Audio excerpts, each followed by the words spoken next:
Today, in this video I'm going to talk about Canada immigration new update. In this video I'm going to talk COVID-19, quarantine requirement to end for fully vaccinated international students. If you are interested in this topic, please watch till the end of this video for latest immigration updates and news. Please like this video, subscribe to the YouTube channel and don't forget to hit that notification bell icon. Let's get into the video. Canada immigration news: fully vaccinated international students coming to study in Canada are among those who will soon be able to travel without having to stay in quarantine for 2 weeks once they test negative for COVID-19. The relaxation of travel curbs also covers citizens and permanent residents, plus those covered by existing exemptions, provided they have a negative test. The new measures take effect starting July 5 at 11:59 p.m. EDT.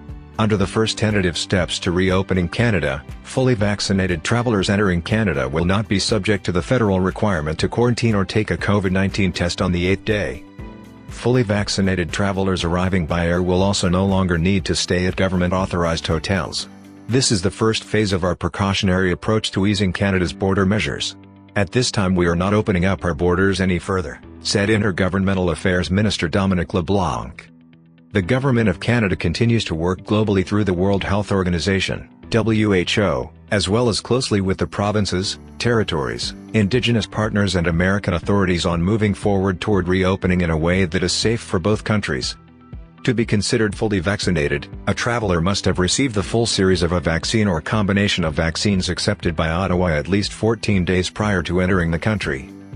Pfizer, Moderna, AstraZeneca and Johnson & Johnson vaccines approved.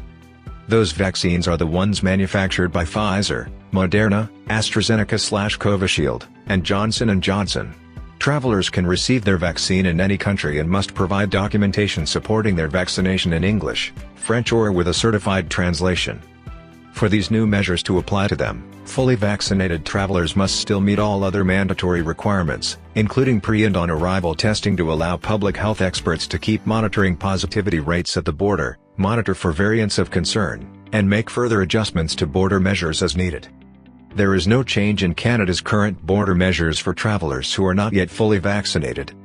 They must continue to adhere to the current testing and federal quarantine requirements, which have been effective in reducing importation and transmission of COVID-19 and variants in Canada, and provide COVID-19 related information electronically through the ArriveCan app before arriving in Canada.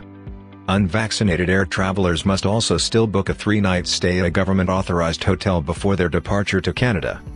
Canada is monitoring COVID-19 test results to prevent spread. Our government continues to closely monitor traveler positivity rates upon entry to Canada, to help protect Canadians, said Transport Minister Omar Al-Ghabra. Given the number of COVID-19 cases continues to be very high in India, we have extended our flight restrictions for this country. We will continue to assess the evolving situation and determine appropriate action going forward. Health Minister Patty Hajdu lauded Canadians who stepped up to get their first and second doses of the vaccine, saying it is their efforts that made this reopening possible. She also urged any Canadians who have not yet been vaccinated or gotten a second dose to do so as soon as possible. During the pandemic, immigration to Canada slowed to a trickle. Immigration, Refugees and Citizenship Canada, IRCC, launched several new pathways to permanent residency, created new ways to get temporary work permits, and opened up the doors wider to refugees to make up for the shortfall. Immigration Minister Marco Mendicino said he welcomes the gradual, cautious reopening of the country to international travelers. The safety and security of Canadians remain our top priority as we look to support the careful and safe arrival of new permanent residents to Canada over the next year, said Mendicino. These new permanent residents will finally be able to start their new life in Canada and Canada will benefit from their skills when we pivot to post-pandemic economic recovery, he said. At the same time, we'll continue to offer protection to those who need it most, and keep our place as a global leader in providing a safe haven for refugees. COPR holders now allowed to come to Canada.